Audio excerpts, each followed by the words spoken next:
programa Mães Amorosas, programa de responsabilidade do Ministério de Mulheres Evangélicas de Caetité.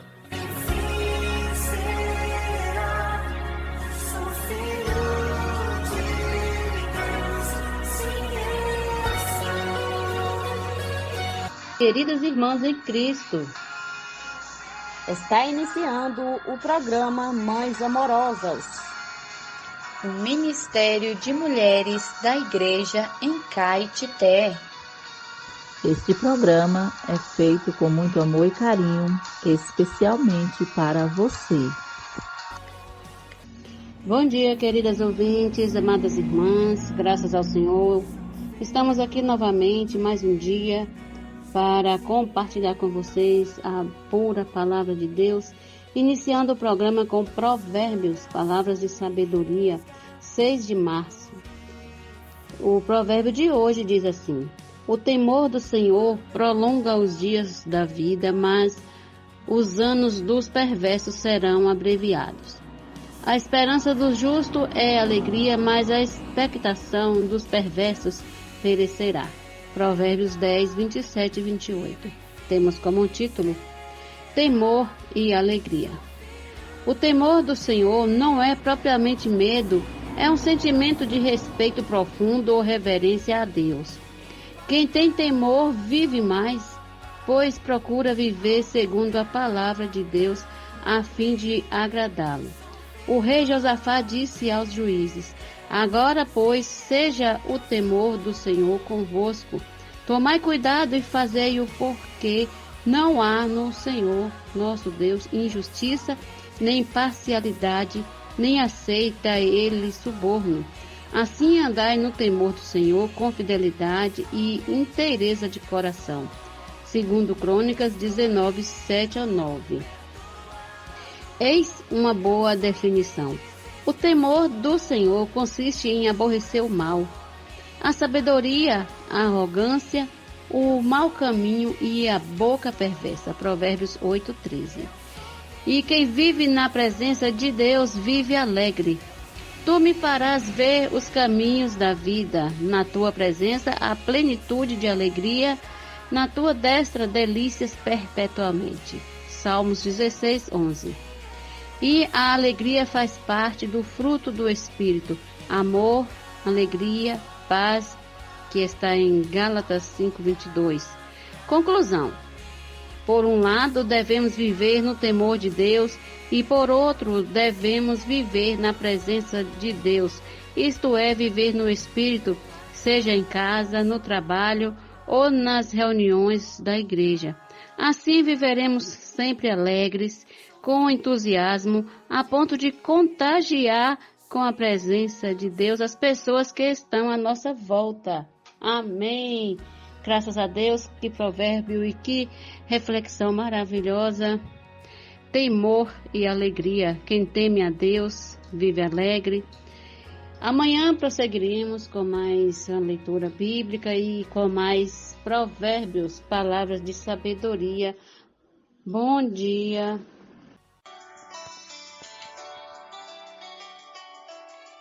Alimento diário. Série Vida e Edificação. Autoria: Pedro Dong. Leitura: Terezinha Soares dos Santos. Levantar antes de qualquer outra coisa. Faça uma respiração da vida. Invocando profundamente o nome do Senhor Jesus.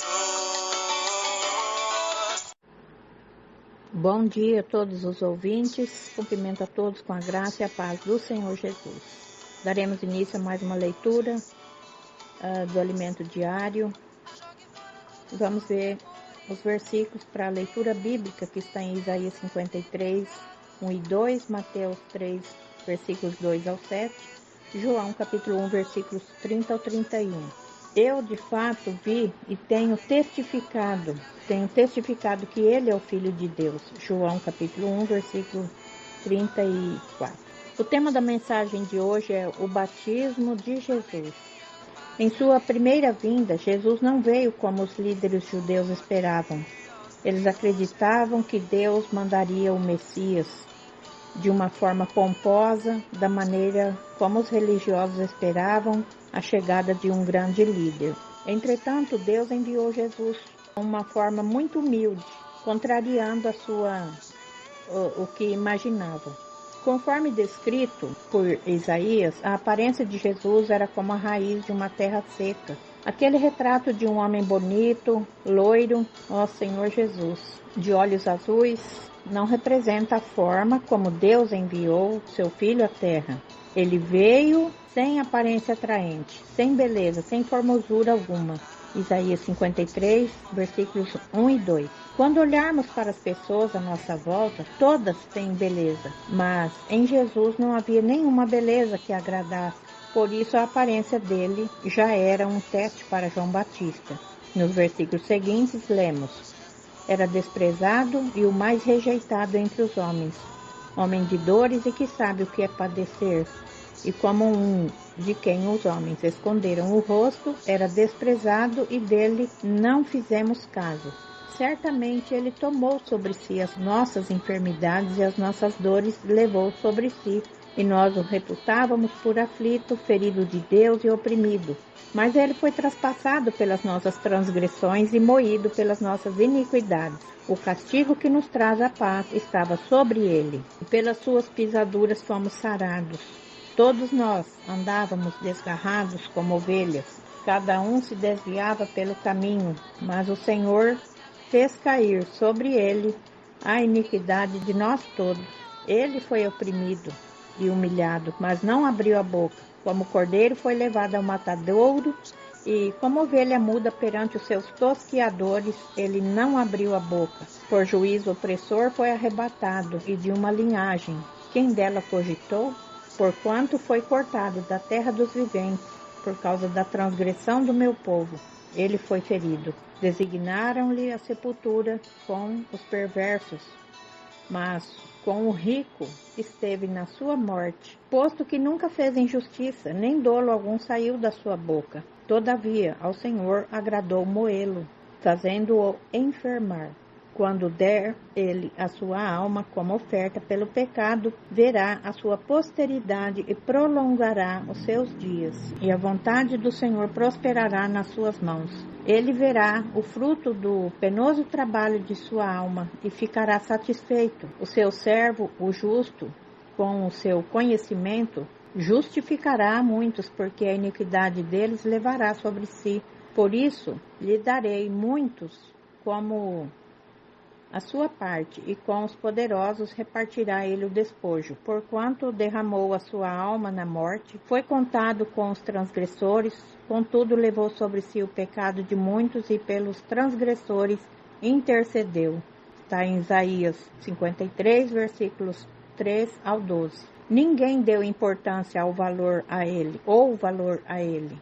Você sabia que até a aparência de Jesus se devia aos nossos pecados? Ele levou sobre si nossas iniquidades e foi amaldiçoado por causa dos nossos pecados, até na aparência física. Ó Senhor Jesus! Por isso é muito significativa a forma como João Batista o apresentou. A primeira apresentação foi: eis o Cordeiro de Deus que tira o pecado do mundo. Sabemos que João Batista tinha um grau de parentesco com Jesus. Contudo, ele disse que não o conhecia. Isso está em João, capítulo 1, versículos 30 ao 31.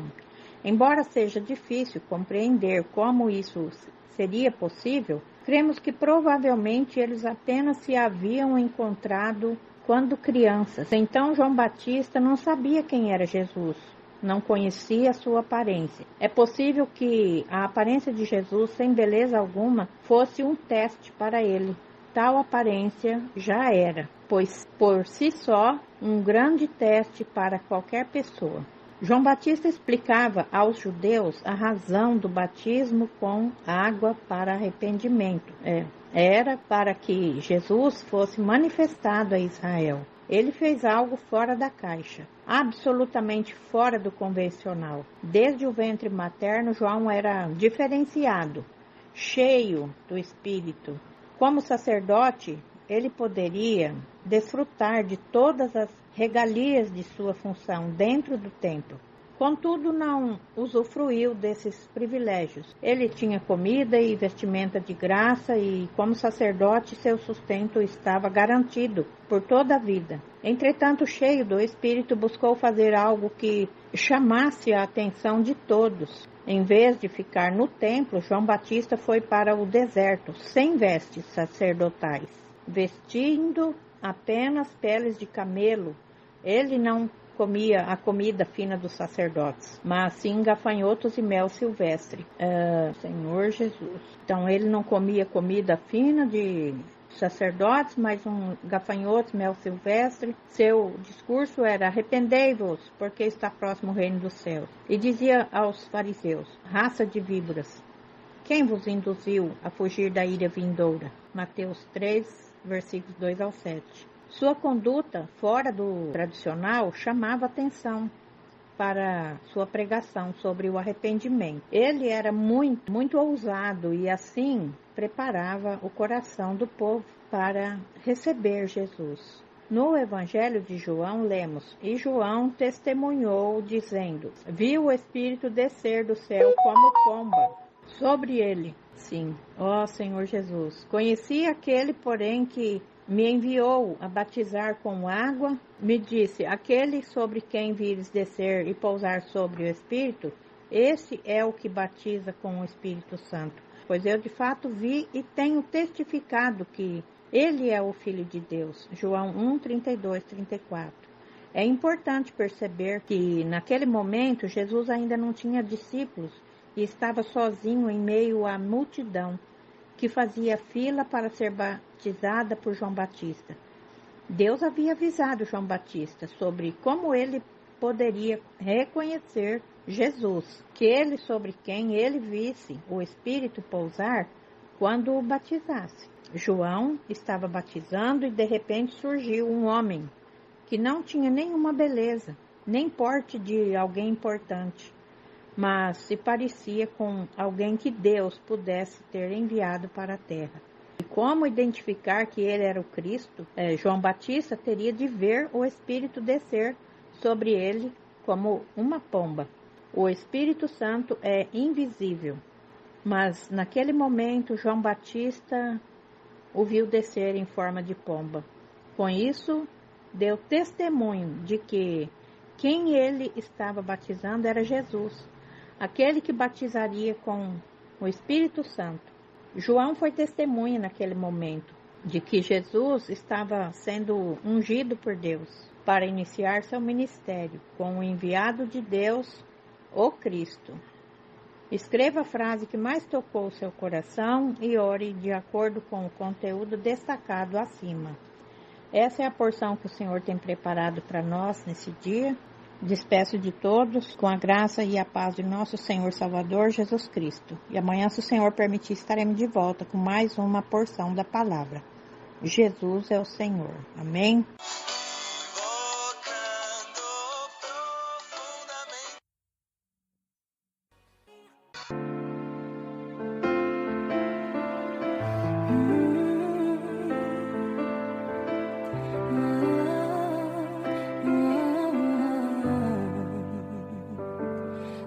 São palavras chove sobre mim e meu coração se abre para ti. Como boa terra, me apego a tua voz. Medos, incertezas, tudo se desfaz quando as raízes se aprofundam mais. Eu observo a chuva que a seu tempo cai.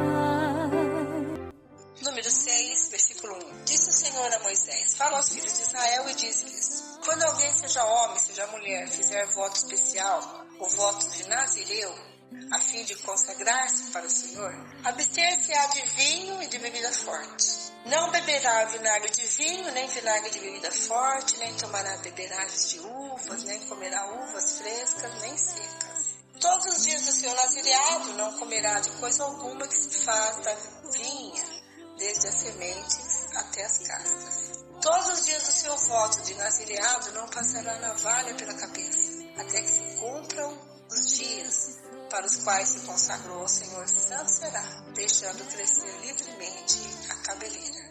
Todos os dias da sua consagração para o Senhor não se aproximará de um cadáver, por seu pai, ou por sua mãe, ou por seu irmão, ou por sua irmã, por ele se não contaminará quando morrerem, porquanto o nazireado do seu Deus está sobre a sua cabeça. Por todos os dias do seu nazireado, santo será ao Senhor.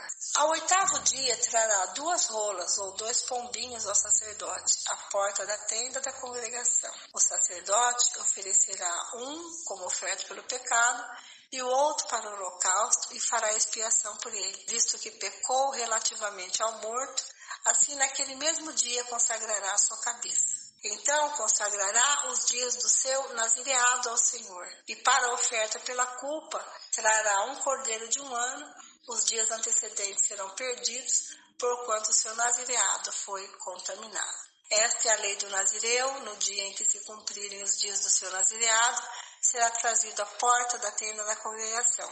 Ele apresentará a sua oferta ao Senhor, um cordeiro de 1 ano sem defeito em holocausto, e uma cordeira de 1 ano sem defeito para oferta pelo pecado, e um carneiro sem defeito por oferta pacífica. Um cesto pães asmos, bolos de flor de farinha com azeite, amassados e obreias asmas untadas com azeite, como também a sua oferta de manjares e as suas libações. O sacerdote os trará perante o Senhor e apresentará a sua oferta pelo pecado e o seu holocausto. Oferecerá o carneiro em sacrifício pacífico ao Senhor com o cesto dos pães asmos. O sacerdote apresentará também a devida oferta de manjares e a libação.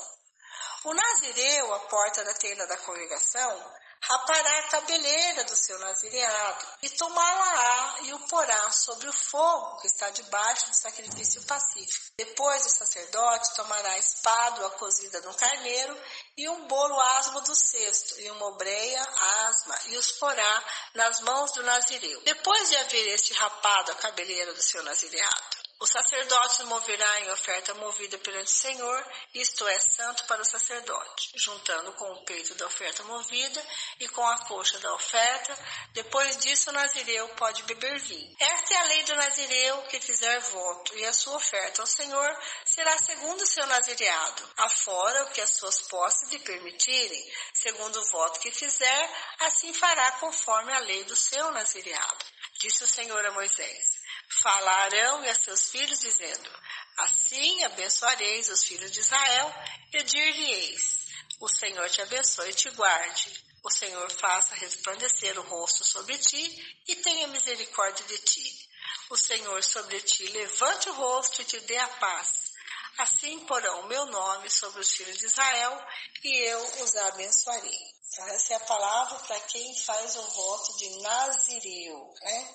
Eu quero citar 2 casos aqui bastante conhecidos de nazireus, né? Para servir o Senhor era necessário ser levita, né? Mas havia uma porta para servir o Senhor, era o voto do nazireado. E nazireu significa consagrado. Então, os pais consagravam seus filhos para servir o Senhor. Então, essa era uma porta lateral para que eles pudessem servir.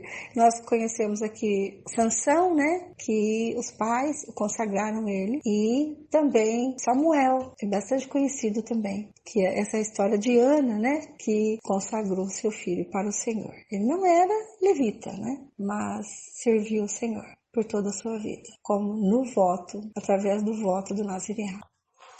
Número 7.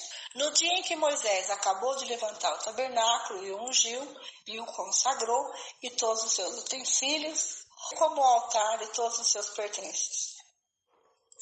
Os príncipes de Israel, os cabeças da casa de seus pais, os que foram príncipes das tribos que haviam recebido o censo, ofereceram e trouxeram a sua oferta perante o Senhor. 6 carros cobertos e 12 bois. Cada 2 príncipes ofereceram um carro e cada um deles um boi, e os apresentaram diante do tabernáculo. Disse o Senhor a Moisés: recebe-os deles, e serão destinados ao serviço da tenda da congregação, e os darás aos levitas, a cada um segundo o seu serviço. Moisés recebeu os carros e os bois e os deu aos levitas. 2 carros e 4 bois deu aos filhos de Gerson, segundo o seu serviço. 4 carros e 8 bois deu aos filhos de Merari, segundo o seu serviço, sob a direção de Itamar, filho de Arão, o sacerdote. Mas os filhos de Coate nada deu, porquanto a seu cargo estava o santuário que deviam levar aos ombros. Ofereceram os príncipes para a consagração do altar no dia em que foi ungido. Sim, apresentaram a sua oferta perante o altar. Disse o Senhor a Moisés: cada príncipe apresentará no seu dia a sua oferta para a consagração do altar. O que, pois, no primeiro dia apresentou a sua oferta foi Naasson, filho de Aminadab, pela tribo de Judá. A sua oferta foi um prato de prata do peso de 130 ciclos, uma bacia de prata de 70 ciclos, segundo o ciclo do santuário, ambos cheios de flor de farinha amassada com azeite para oferta de manjares. Um recipiente de 10 ciclos de ouro cheio de incenso, um novilho, um carneiro, um cordeiro de um ano para o holocausto, um bode para oferta pelo pecado e para o sacrifício pacífico 2 bois, 5 carneiros, 5 bodes, 5 cordeiros de um ano. Foi esta a oferta de Naasson, filho de Aminadab. No segundo dia fez a sua oferta Natanael, filho de Zuar, príncipe de Zacar. Como a sua oferta apresentou um prato de prata do peso de 130 ciclos, uma bacia de prata de 70 ciclos, segundo o ciclo do santuário, ambos cheios de flor de farinha, amassada com azeite para oferta de manjares. Um recipiente de 10 ciclos de ouro, cheio de incenso. Um novilho, um carneiro, um cordeiro de um ano para o holocausto, um bode para oferta pelo pecado. E para o sacrifício pacífico, 2 bois, 5 carneiros, 5 bodes, 5 cordeiros de um ano. Foi esta a oferta de Natanael, filho de Zuar. No terceiro dia chegou o príncipe dos filhos de Zebulon, Eliabe, filho de Elon. A sua oferta foi um prato de prata do peso de 130 ciclos, uma bacia de prata de 70 ciclos, segundo o ciclo do santuário, ambos cheios de flor de farinha amassada com azeite para oferta de manjares, um recipiente de 10 ciclos de ouro cheio de incenso, um novilho, um carneiro, um cordeiro de um ano para o holocausto, um bode para oferta pelo pecado. E para sacrifício pacífico, 2 bois, 5 carneiros, 5 bodes, 5 cordeiros de um ano. Foi esta a oferta de Eliabe, filho de Elon. No quarto dia, chegou o príncipe dos filhos de Ruben, Elisur, filho de Sedeur. A sua oferta foi um prato de prata do peso de 130 ciclos, uma bacia de prata de 70 ciclos, segundo o ciclo do santuário, ambos cheios de flor de farinha amassada com azeite para oferta de manjares.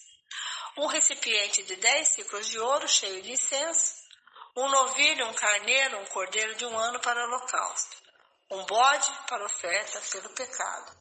E para sacrifício pacífico, 2 bois, 5 carneiros, 5 bodes, 5 cordeiros de um ano. Foi esta a oferta de Elisur, filho de Sedeur. No quinto dia chegou o príncipe dos filhos de Simeão, Selumiel, filho de Zurizadai. A sua oferta foi um prato de prata do peso de 130 ciclos, uma bacia de prata de 70 ciclos, segundo o ciclo do santuário, ambos cheios de flor de farinha amassada com azeite para oferta de manjares. Um recipiente de 10 ciclos de ouro cheio de incenso, um novilho, um carneiro, um cordeiro de um ano para o holocausto, um bode para oferta pelo pecado, e para sacrifício pacífico, 2 bois, 5 carneiros, 5 bodes, 5 cordeiros de um ano. Foi esta a oferta de Selumiel, filho de Zurizadai. No sexto dia chegou o príncipe dos filhos de Gade, Elisaf, filho de Deuel. A sua oferta foi um prato de prata do peso de 130 ciclos, uma bacia de prata de 70 ciclos, segundo o ciclo do santuário, ambos cheios de flor de farinha amassada com azeite para oferta de manjares, um recipiente de 10 ciclos de ouro cheios de incenso, um novilho, um carneiro, um cordeiro de um ano para o holocausto, um bode para oferta pelo pecado, e para sacrifício pacífico, 2 bois, 5 carneiros, 5 bodes, 5 cordeiros de um ano. Foi esta a oferta de Elisaf, filho de Deuel. No sétimo dia chegou o príncipe dos filhos de Efraim, Elisama, filho de Amiúde. A sua oferta foi um prato de prata do peso de 130 ciclos, uma bacia de prata de 70 ciclos, segundo o ciclo do santuário, ambos cheios de flor de farinha amassados com azeite para oferta de manjares. Um recipiente de 10 ciclos de ouro cheio de incenso, um novilho, um carneiro, um cordeiro de 1 ano para o holocausto, um bode para oferta pelo pecado e para sacrifício pacífico 2 bois, 5 carneiros, 5 bodes, 5 cordeiros de 1 ano. Foi esta a oferta de Elisama, filho de Amiúde. No 8º dia, chegou o príncipe dos filhos de Manassés, Gamaliel, filho de Pedazur. A sua oferta foi um prato de prata, do peso de 130 ciclos, uma bacia de prata de 70 ciclos, segundo o ciclo do santuário, ambos cheios de flor de farinha, amassada com azeite, para oferta de manjares. Um recipiente de 10 ciclos de ouro cheio de incenso, um novilho, um carneiro, um cordeiro de 1 ano para o holocausto, um bode para oferta pelo pecado e para o sacrifício pacífico 2 bois, 5 carneiros, 5 bodes, 5 cordeiros de 1 ano. Foi esta a oferta de Gamaliel, filho de Pedazur. No dia 9º chegou o príncipe dos filhos de Benjamim, Abidã, filho de Gideone. A sua oferta foi um prato de prata do peso de 130 ciclos, uma bacia de prata de 70, segundo o ciclo do santuário, amassada com azeite, para oferta de manjares, um recipiente de 10 ciclos de ouro cheio de incenso, um novilho e um carneiro, um cordeiro de 1 ano para o holocausto, um bode para oferta pelo pecado e para sacrifício pacífico 2 bois, 5 carneiros, 5 bodes, 5 cordeiros de 1 ano. Foi esta a oferta de Abidã, filho de Gideone. No 10º dia chegou o príncipe dos filhos de Dan, Aiezer, filho de Amizadai. A sua oferta foi um prato de prata do peso de 130 ciclos, uma bacia de prata de 70 ciclos, segundo o ciclo do santuário, ambos cheios de flor de farinha amassada com azeite para oferta de manjares. Um recipiente de 10 ciclos de ouro cheio de incenso, um novilho, um carneiro, um cordeiro de 1 ano para o holocausto, um bode para oferta pelo pecado e para sacrifício pacífico 2 bois, 5 carneiros, 5 bodes, 5 cordeiros de 1 ano. Foi esta a oferta de Aiezer, filho de Amizadai. No dia 10º chegou o príncipe dos filhos de Azer, Pagiel, filho de Ocrã. A sua oferta foi um prato de prata do peso de 130 ciclos, uma bacia de prata de 70 ciclos, segundo o ciclo do santuário, ambos cheios de flor de farinha amassado com azeite para oferta de manjares. Um recipiente de 10 ciclos de ouro cheio de incenso, um novilho, um carneiro, um cordeiro de 1 ano para o holocausto, um bode para oferta pelo pecado. Para sacrifício pacífico, 2 bois, 5 carneiros, 5 bodes, 5 cordeiros de 1 ano. Foi esta a oferta de Pagiel, filho de Ocrã. No 10º dia chegou o príncipe dos filhos de Naftali, Aira, filho de Enã. A sua oferta foi um prato de prata do peso de 130 ciclos, uma bacia de prata de 70 ciclos, segundo o ciclo do santuário, ambos cheios de flor de farinha, amassada com azeite e para oferta de manjares. Um recipiente de 10 ciclos de ouro cheio de incenso, um novilho, um carneiro, um cordeiro de 1 ano para o holocausto, um bode para oferta pelo pecado. E para sacrifício pacífico, 2 bois, 5 carneiros, 5 bodes, 5 cordeiros de 1 ano. Foi essa a oferta de Airã, filho de Enã. Esta é a dádiva feita pelos príncipes de Israel para a consagração do altar, no dia em que for ungido: 12 pratos de prata, 12 bacias de prata, 12 recipientes de ouro. Cada prato de prata de 130 ciclos e cada bacia de 70, toda a prata dos utensílios foi de 2.400 ciclos, segundo o ciclo do santuário. 12 recipientes de ouro cheios de incenso, cada um de 10 ciclos, segundo o ciclo do santuário. Todo o ouro dos recipientes foi de 120 ciclos. Todos os animais para o holocausto foram 12 novilhos, carneiros 12 cordeiros de 1 ano com a sua oferta de manjares e 12 bodes para oferta pelo pecado. E todos os animais para o sacrifício pacífico foram 24 novilhos, os carneiros 60, os bodes 60, os ovos dos bodes 60, os cordeiros de 1 ano 60. Esta é a dádiva para a consagração do altar depois que foi ungido. Quando entrava Moisés na tenda da congregação para falar com o Senhor, então ouvia a voz que lhe falava de cima do propiciatório que está sobre a arca do testemunho, entre os 2 querubins. Assim lhe falava. No capítulo 6, nós vimos que era possível fazer um voto pessoal, né, de Nazireu e servir ao Senhor por essa porta lateral. Então, quem não era da tribo de Levi, ainda assim podia servir o Senhor através desse voto do Nazireu, né? Até mencionei aí Samuel, né?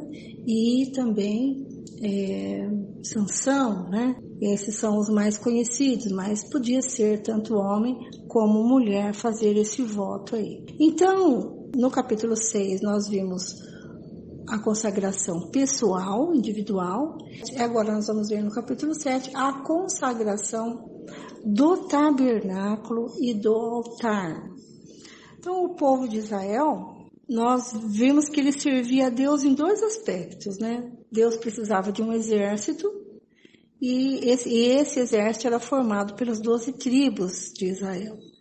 E também o povo de Israel servia como um corpo de levitas. Então a gente tem um exército que é formado pelas 12 tribos e um corpo de levitas formado pela tribo de Levi. Então o exército, ele guardava os limites do acampamento, ele lutava pelos interesses de Deus e de Israel. E os levitas serviam a Deus nas coisas referentes ao tabernáculo. Então, tudo estava de acordo com o que Deus tinha estabelecido. Tanto o exército como os levitas, eles serviam de uma maneira ordenada, harmoniosa, voltados, né, tanto o exército como os levitas, voltados para a arca do testemunho, né? Depois de tudo assim estabelecido, cada um, conhecendo a sua função, servia em unidade. Eles estavam prontos para pôr-se em marcha quando fosse necessário. Então, essa consagração do tabernáculo exige uma unção. Então, no capítulo 7, versículo 1, nós vemos que no dia em que Moisés acabou de levantar o tabernáculo, ele o ungiu e o consagrou. Não só o tabernáculo, como também os seus utensílios, o altar, todos os seus pertences. O que significa essa unção, né? Essa consagração, que foi realizada por meio do óleo da unção, mostra que eles foram santificados, separados para Deus. Isto é, eles agora pertenciam totalmente a Deus. Então, aquele lugar ali, o tabernáculo, era um lugar santo. Não só o tabernáculo, como o altar, os seus utensílios e os seus pertences. Esse óleo composto da unção, ele tipifica Jesus Cristo, né? Ele é esse óleo aí composto, né? que tipifica o Deus triuno que passou por um processo, né? Até se tornar o Espírito que dá vida. Deus quer unir-se a nós, né? E Ele quer nos alcançar como o Espírito todo inclusivo. Isto é, ele é o Espírito que inclui a divindade, a humanidade, a encarnação, o viver humano, a crucificação, a ressurreição e a ascensão. Então, Jesus é esse óleo da unção, né? Que ele é composto, como já vimos em Êxodo, né? No capítulo 30, que esse óleo é tipificado pelas 3 unidades de medida das 4 especiarias, né? No óleo composto havia 500 ciclos de mirra, 250 ciclos de cinamomo, 250 ciclos de cálamo e 500 ciclos de cássia. Então, se você juntar os 250 ciclos de cinamomo e 250 ciclos de cálamo, né, nós vimos que essas medidas estão metade, foram cortadas ao meio, né? 500 ciclos cortado ao meio deu 250 de ciclo de cinamomo e 250 de cálamo, né? E, embora houvesse 4 especiarias, elas compunham em medida 3 unidades de 500 ciclos.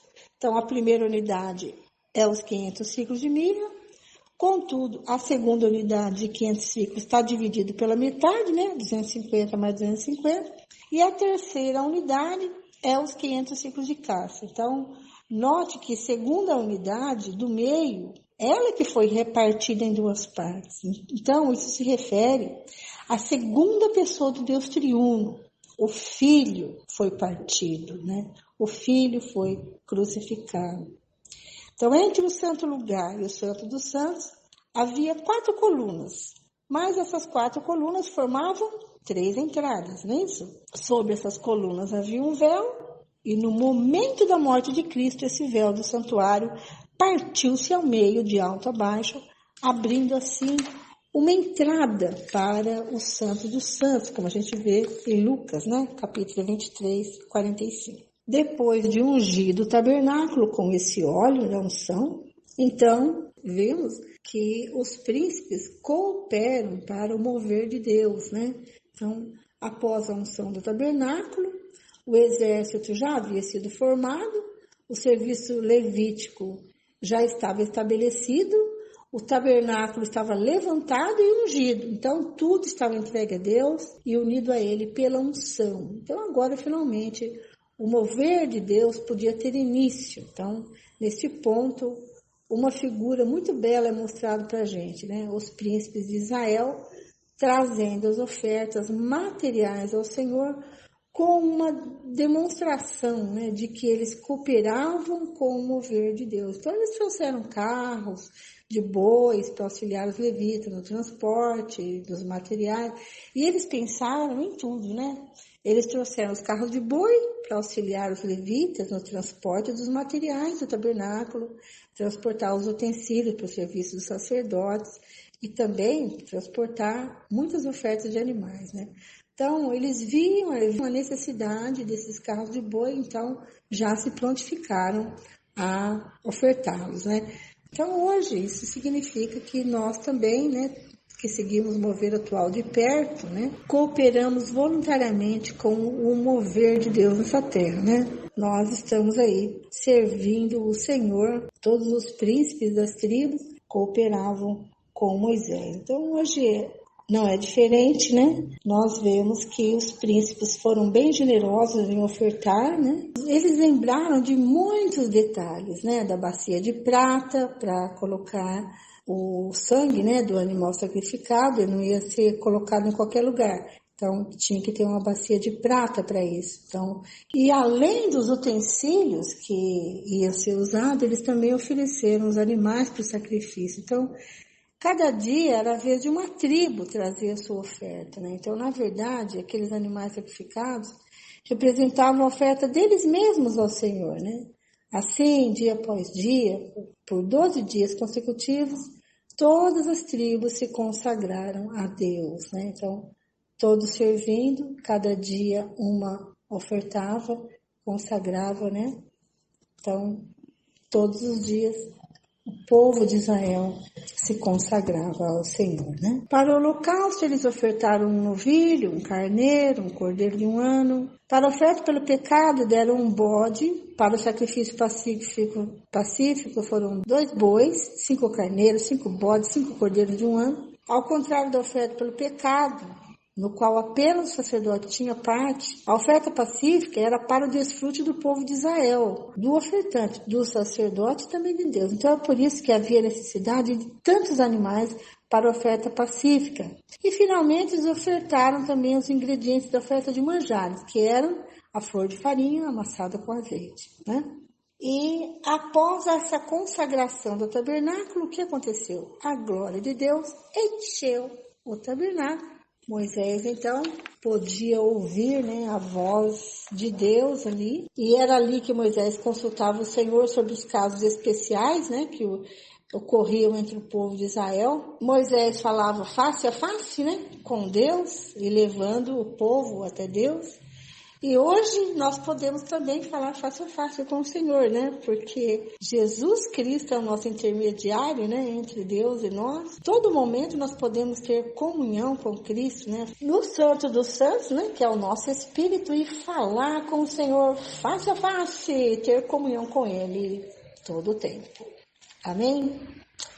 Ficou um pouco longo, mas achei necessário um livro de referência, né? Para vocês. é o Exército de Israel e o Serviço dos Levitas, volume 3, autoria de Dong Yulan. Amém? Muito bem, amadas irmãs, ficamos por aqui. A irmã Nene traz agora a continuação da nossa leitura bíblica de hoje. Deus abençoe vocês e até amanhã, se assim o Senhor nos permitir. Bom dia, irmã Vera. Graças ao Senhor, mais um dia de leitura bíblica. Hoje vamos ler Salmos capítulo 49, Provérbios capítulo 10, versículos 27 e 28 e o Evangelho de Marcos capítulo 13, versículos 1 ao 13. Começando com Salmos.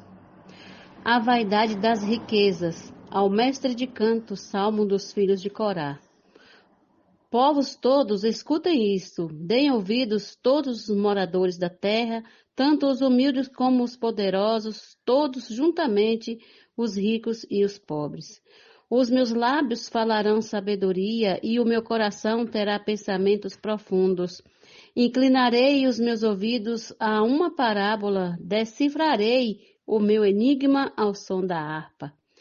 Por que temerei nos dias maus, quando me cercar a iniquidade dos que me perseguem, dos que confiam nos seus bens e se gloriam na sua muita riqueza? Ao irmão verdadeiramente ninguém o pode remir, nem pagar por ele a Deus o seu resgate, pois a redenção da alma deles é caríssima, e cessará a tentativa para sempre, para que continue a viver perpetuamente e não venha a morrer. Porque vê-se que os sábios morrem e que perecem também os tolos e estúpidos, os quais deixam as suas riquezas para os outros. Em seu íntimo pensam que as suas casas serão perpétuas e as suas moradas para todas as gerações. Chegam a dar o seu próprio nome às suas terras. Todavia, o ser humano não permanece em sua ostentação. Pelo contrário, é como os animais que perecem. Tal proceder a tolice deles, mas os seus seguidores aplaudem o que eles dizem. Como ovelhas são postos na sepultura, a morte é o seu pastor.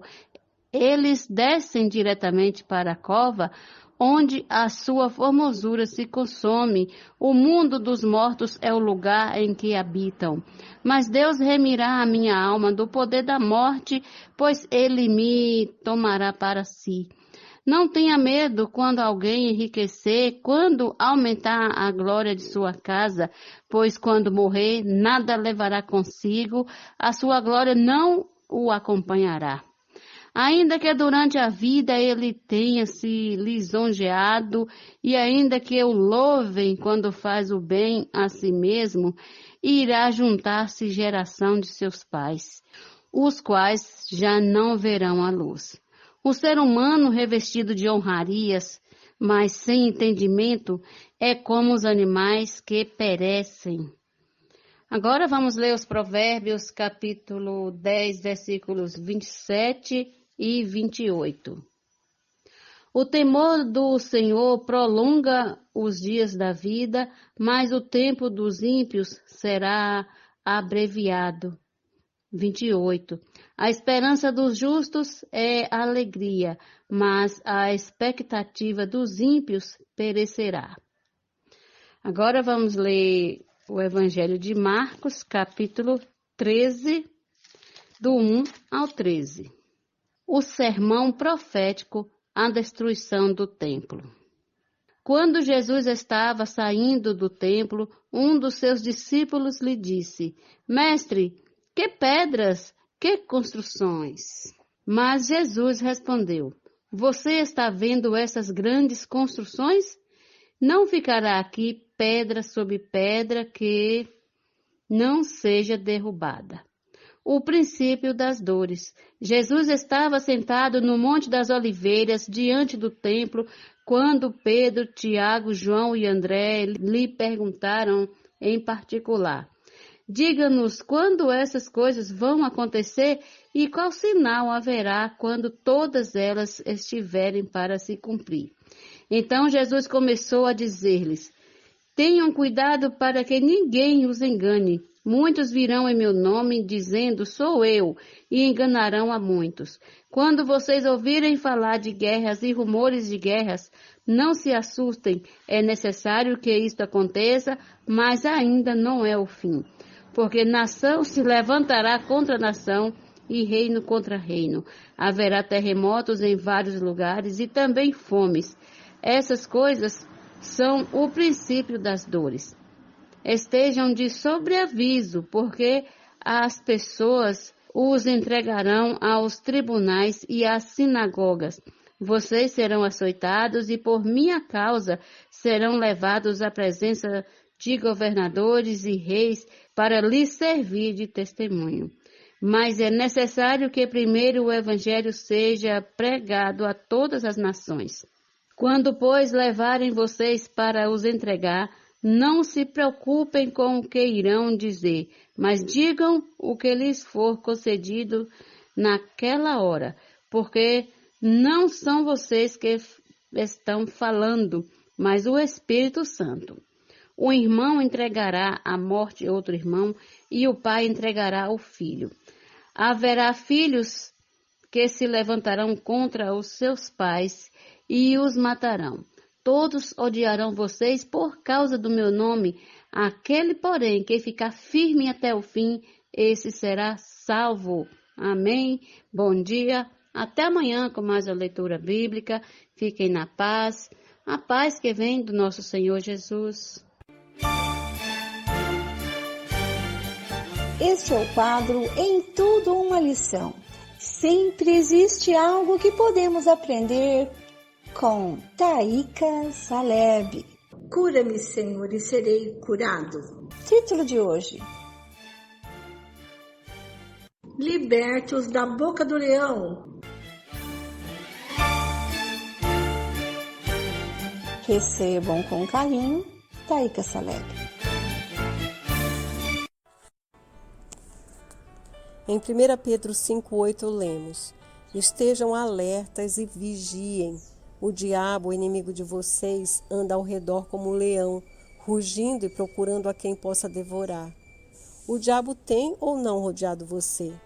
Está ou não correndo atrás de você? É isso que ele faz o tempo todo. Ele fica rodeando, espionando, esperando uma brecha, um vacilo, um momento de fraqueza sua, para atacar e devorar. Muitas pessoas são devoradas por esse leão todos os dias. Nós temos visto muitos na boca do leão. Isso gera em nós um profundo sentimento, uma forte reação. Estamos orando, intercedendo, lutando, porque amamos você e não queremos que você seja devorado.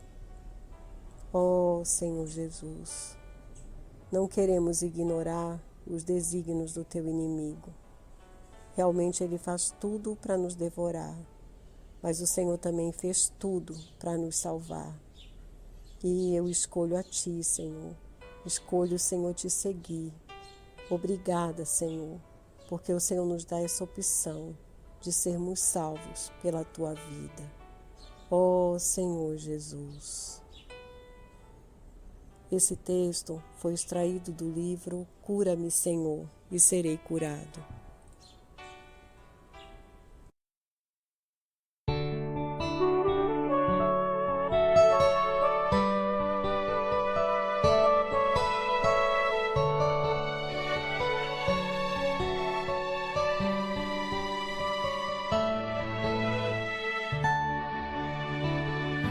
Filhinhos, não ameis o mundo, nem as coisas que há no mundo. Se alguém amar o mundo, o amor do Pai nele não está. Filhinhos, não ameis o mundo, nem as coisas que há no mundo. Se alguém amar o mundo, o amor do Pai nele não está. Porque tudo que há no mundo não procede do Pai. Porque tudo que há no mundo, o amor do Pai nele não está.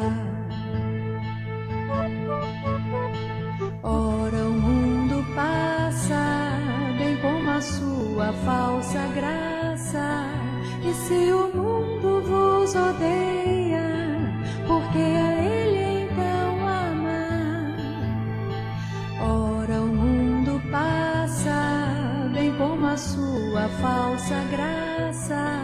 E se o mundo vos odeia, porque a Ele então ama.